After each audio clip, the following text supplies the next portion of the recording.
एक समय की बात है, तीनों लोकों में विचरने वाले लीला विशारद भगवान शिव माता सती के साथ बैल पर आरूढ़ होकर इस भूतल पर भ्रमण कर रहे थे। घूमते घूमते वे दंडकारण्य में आए। वहाँ उन्होंने लक्ष्मण सहित भगवान श्री राम को देखा, जो रावण द्वारा छलपूर्वक हरी गई अपनी प्यारी पत्नी सीता की खोज कर रहे थे।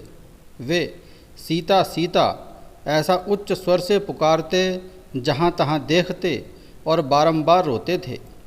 उनके मन में विरह का आवेश छा गया था। सूर्यवंश में उत्पन्न वीर भूपाल दशरथ नंदन श्री राम आनंद रहित हो लक्ष्मण के साथ वन में भ्रमण कर रहे थे और उनकी कांति फीकी पड़ गई थी।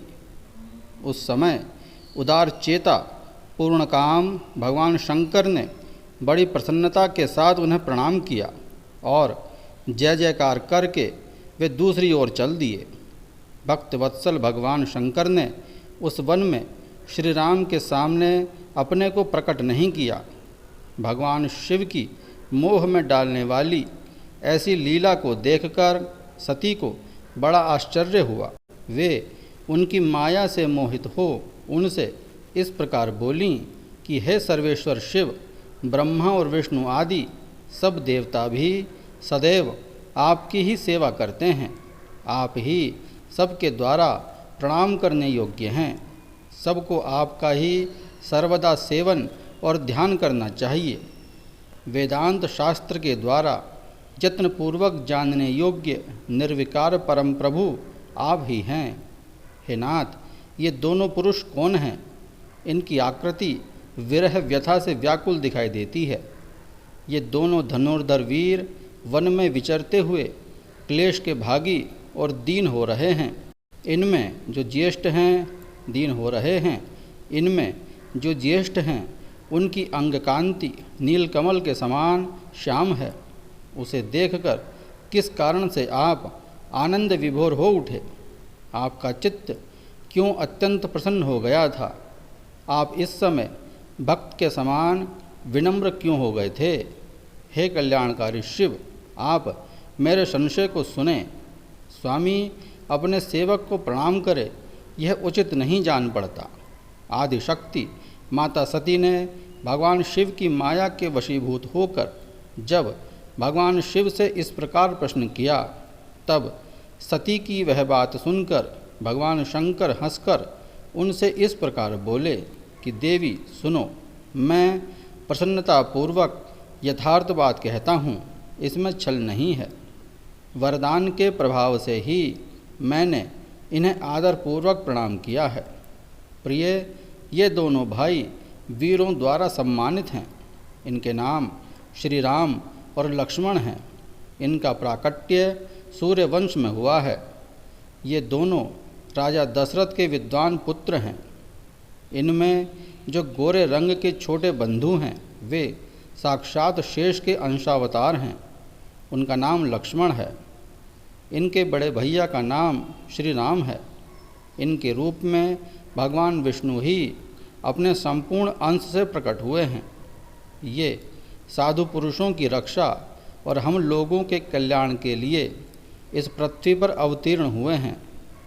भगवान शिव की ऐसी बात सुनकर भी सती के मन को इस पर विश्वास नहीं हुआ। सती के मन में मेरी बात पर विश्वास नहीं है, यह जानकर सनातन प्रभु महादेव बोले, हे देवी, मेरी बात सुनो। यदि तुम्हारे मन में मेरे कथन पर विश्वास नहीं है तो तुम वहाँ जाकर अपनी ही बुद्धि से श्री राम की परीक्षा कर लो। जिस प्रकार तुम्हारा मोह या भ्रम नष्ट हो जाए तुम वह करो। तुम वहाँ जाकर परीक्षा करो, तब तक मैं इस बरगद के नीचे खड़ा हूँ। भगवान शिव की आज्ञा से ईश्वरी सती वहाँ गईं और मन ही मन यह सोचने लगीं कि मैं वनचारी राम की कैसे परीक्षा करूं? क्या मैं सीता का रूप धारण करके राम के पास चलूं? यदि राम साक्षात विष्णु हैं तब तो सब कुछ जान ही लेंगे, अन्यथा वे मुझे नहीं पहचानेंगे। ऐसा विचार कर माता सती सीता बनकर श्री राम के समीप उनकी परीक्षा लेने के लिए गईं। वास्तव में सती मोह में पड़ गई थी। सती को सीता के रूप में सामने आई देख शिव शिव का जप करते हुए रघुकुल नंदन श्री राम सब कुछ जान गए और उन्हें नमस्कार करके बोले, हे माता जी, आपको नमस्कार है।